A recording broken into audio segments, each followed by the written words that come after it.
Sometimes all you need is an opportunity. And Eli Apple's getting just that in Carolina. Playing for his third team in 6 NFL seasons, the former top 10 pick is going to get what may be his last opportunity in the NFL.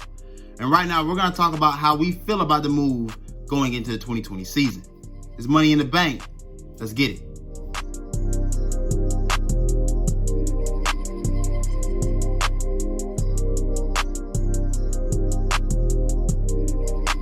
Eli Apple is a man on his last leg in his NFL career, in my opinion.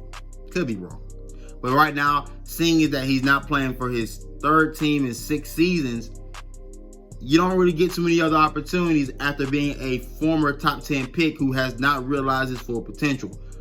Right now, coming into his 6th year, only having 33 pass deflections and 3 interceptions to his name, he hasn't been the guy that everyone thought he would be, hailing from the Ohio State University. So, what does this signing mean for Carolina? It means right now to me that you didn't address the issue earlier in the offseason that we all thought should have been addressed. Guys like Desmond Trufant were out there. Guys like Xavier Rhodes were out there. Guys like Pierre Desir were out there. Guys that I like and I think can produce and can beat #1 corners, especially in the NFC South. But when we have bigger wide receivers like Julio Jones, Mike Thomas, and Mike Evans, I thought that those guys would have fit more in our division. Desmond Trufant being one because he played in the division in Atlanta just last season. So I thought that would have made sense. But Carolina did keep it in the NFC South, and they went with Eli Apple. I'm hopeful the guy can come in and produce. I'm hopeful of that. Only reason why I'm just...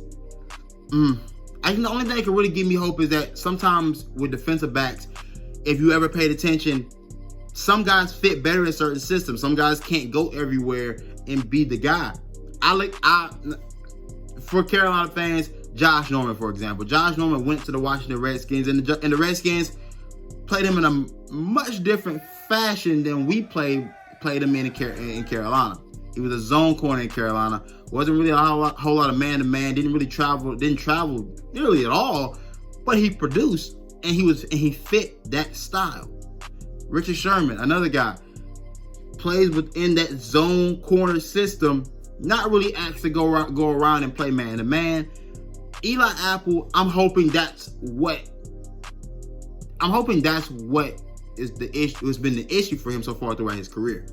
We're bringing up pretty much an all college staff coming from guys, coming from Baylor and LSU. Hopefully that college style, I think it's something new and fresh that I think that you should try with a former top 10 guy. Try it and see if it can work, because this could be a home run hit for the Carolina Panthers, and you can find a diamond in the rough who can finally realize his potential in his NFL career and work for you. But Eli Apple has a lot of things that he has to answer to before I believe the locker room and everyone can trust him. If you don't remember, Eli Apple had a run-in in New York where he was called out by some teammates about his lack of effort on film. One of them being Landon Collins, who was quoted saying that Eli Apple is a locker room cancer.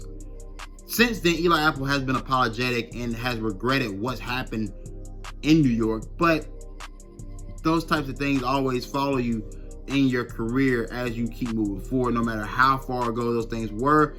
And we're not too far removed from those incidents. That was only 2017 or 2020. You're not that far removed from that incident, and that being the last thing that we remember from your New York Giants career, and not having the most memorable career as a New Orleans Saint. Those things are going to continue to follow him. I'm hoping that Eli Apple can come in and hold a leadership position on this team, and hopefully provide something that the Panthers haven't had in quite some time. And that's a lot. That's really just talent in the back end. Just haven't had a whole lot of that. But I'm hopeful that this signing will be something good for Carolina. I look at the franchise, I look at the front office, I'm saying I wish you would have addressed this earlier.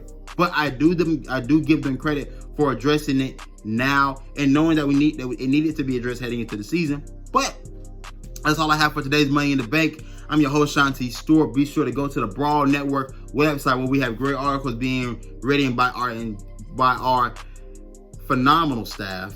And we have more content on the way with the Panthers Brawl and the Brawl Network as a whole. Hey, baby, keep pounding. It's the Brawl Network. I'm Shontis Stewart. I'm out.